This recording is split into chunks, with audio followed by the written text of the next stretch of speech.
Every man I dated, I knew wasn't the right guy to have a child with. And I knew that wouldn't have been the right thing to do for the child.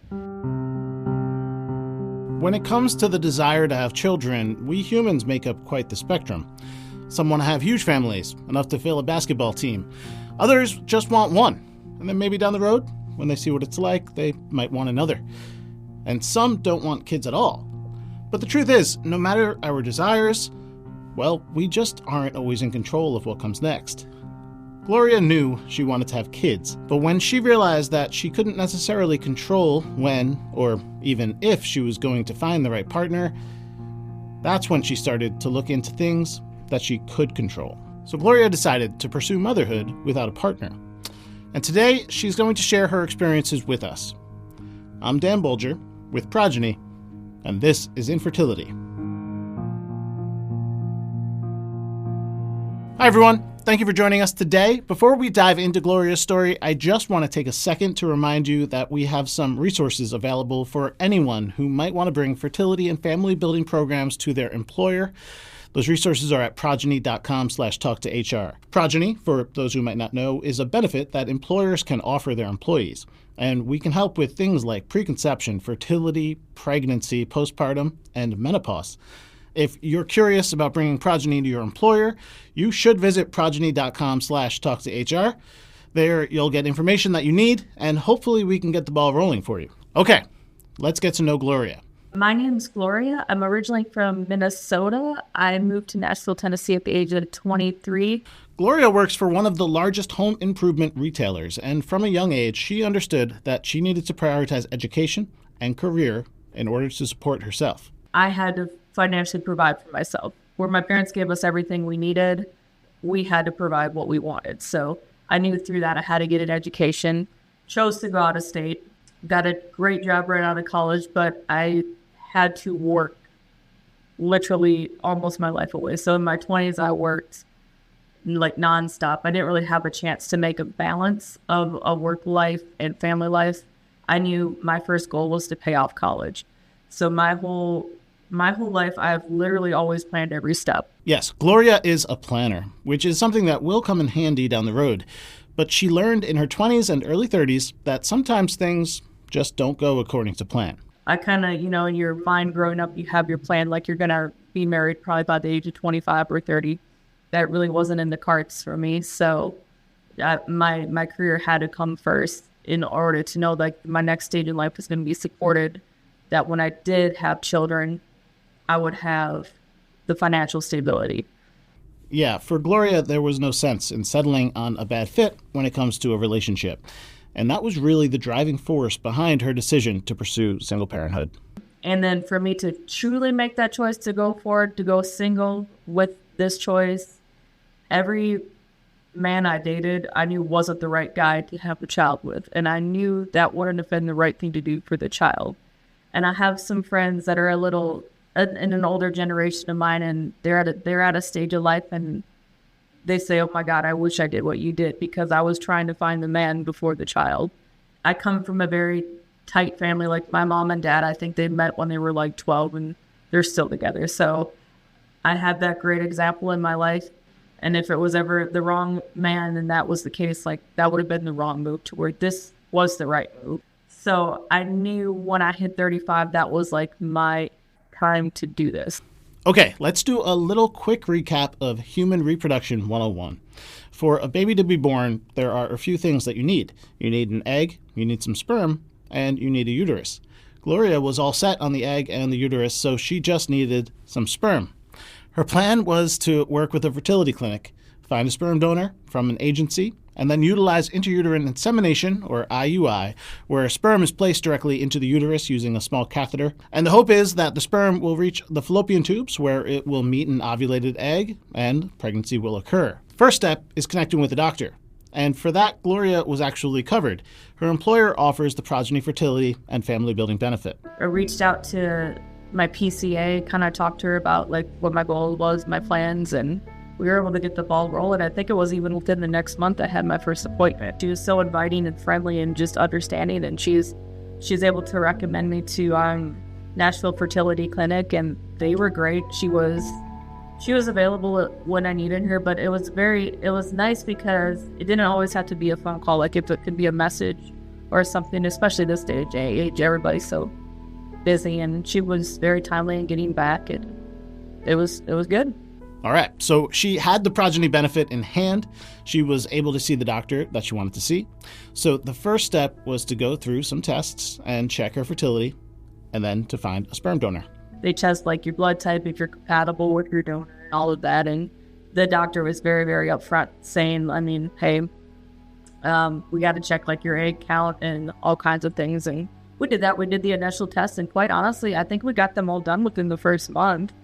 And then she was very open about what type of donor I should look for. And it's nothing to do with characteristics like physical. It's more, for me personally, I have a negative blood type, so it was very recommended to find a donor that was. And that's why I said this was actually kind of a cool process, because in a way you're kind of ensuring your child is probably going to be more healthy or might not risk a factor that could be carried.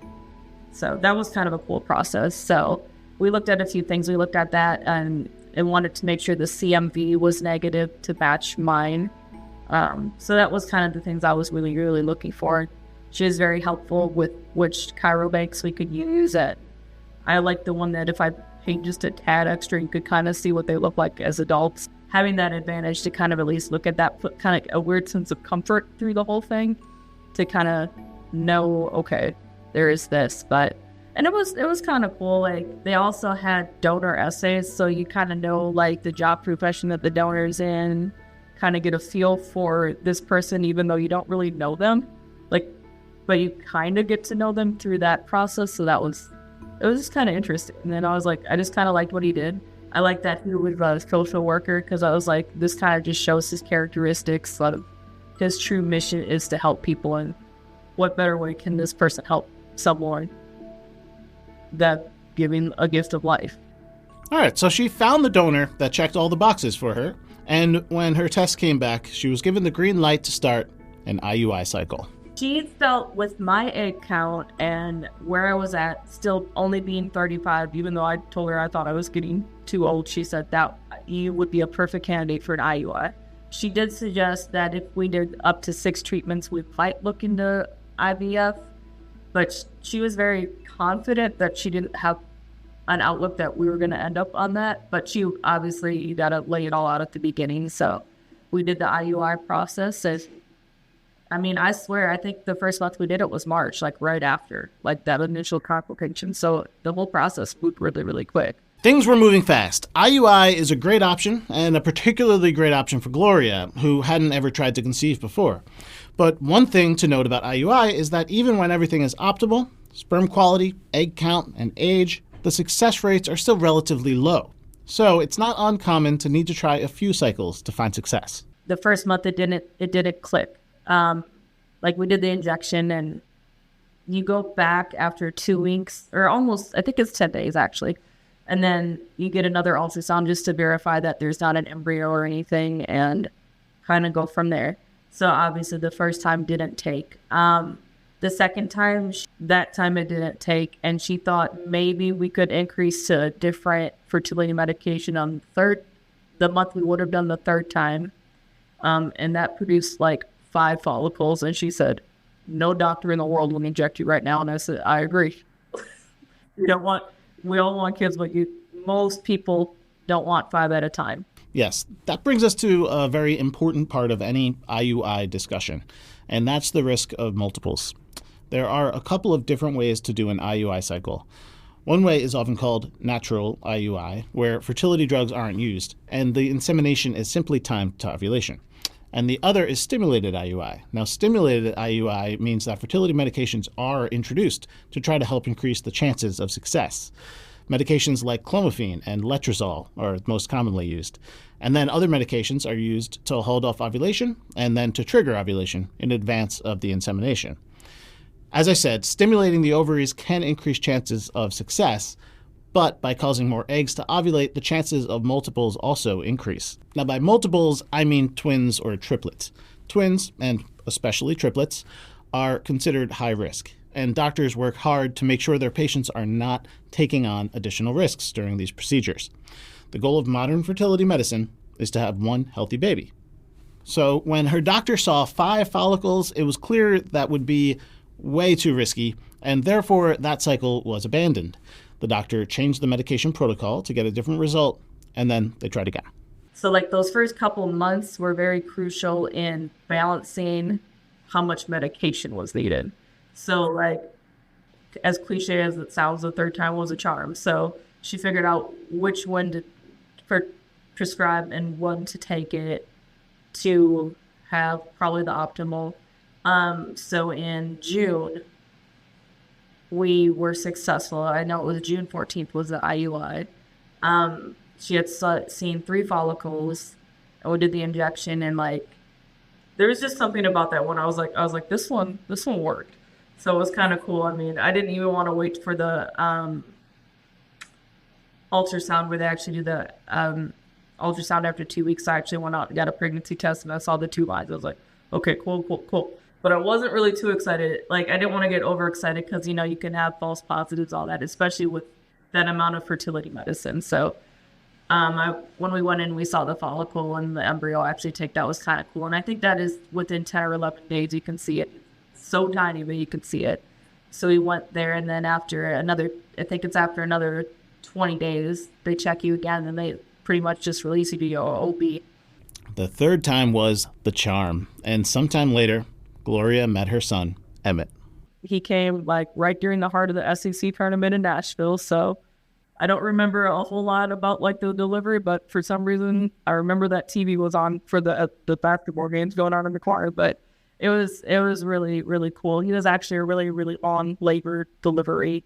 He went to 41 weeks, so I actually had an induction date scheduled for the day that he did arrive, but I went into true labor the night before.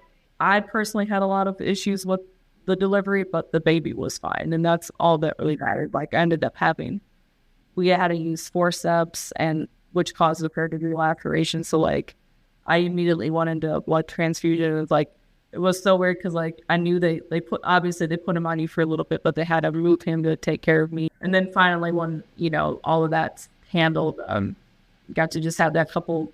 Even like those first couple hours of the hospital just looking at it was awesome. It was just so worth it. Any new parent can tell you, but for a single parent, it's probably especially true. The experience of parenting a newborn completely hinges on the newborn's ability to sleep. He is awesome. Might upset a whole lot of people, but he is the perfect baby. Since week 2, that child has slept all night. Like, he goes to bed at 8, he wakes up at 5. Like, I don't know how I got so lucky, but he is the perfect child. We've done a few episodes of our show featuring single parents by choice at this point. And in our world here at Progyny, the decision to become a single parent is another wonderful option in the family building spectrum. But unfortunately, in the greater world, the idea can still seem a bit foreign to some, which is perhaps why Gloria loves to speak out about it so much. I very proudly discuss it with people, like, especially even coming to the store. Like, my last store knew me. They knew like what I was going through, why I chose this. And now they're like, okay, we have a new assistant store manager up here with a baby. What's up with this? So, and I tell them about it. So, and it's just really cool because the more you talk about it, the more it becomes like accepted, and not like it shouldn't be accepted, but more of the norm.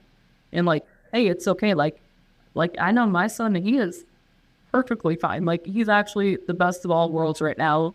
The decision to have a baby is a deeply personal one. As we said at the top, there is a vast spectrum of family building desires out there, from those who don't want to have kids to those who want to have several, and everything in between.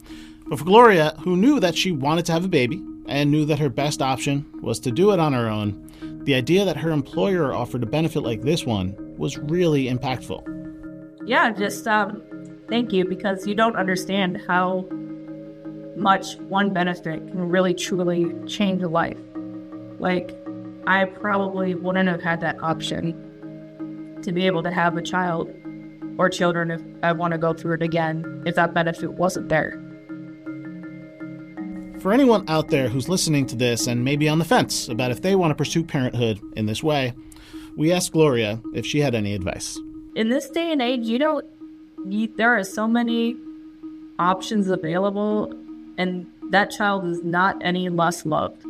And if anything, possibly more loved in a weird way, because people are like, oh, he did this, and he's got a story to tell, and it's going to be part of his journey too. Yes, as Gloria pointed out, this is all going to be part of her son's journey in life.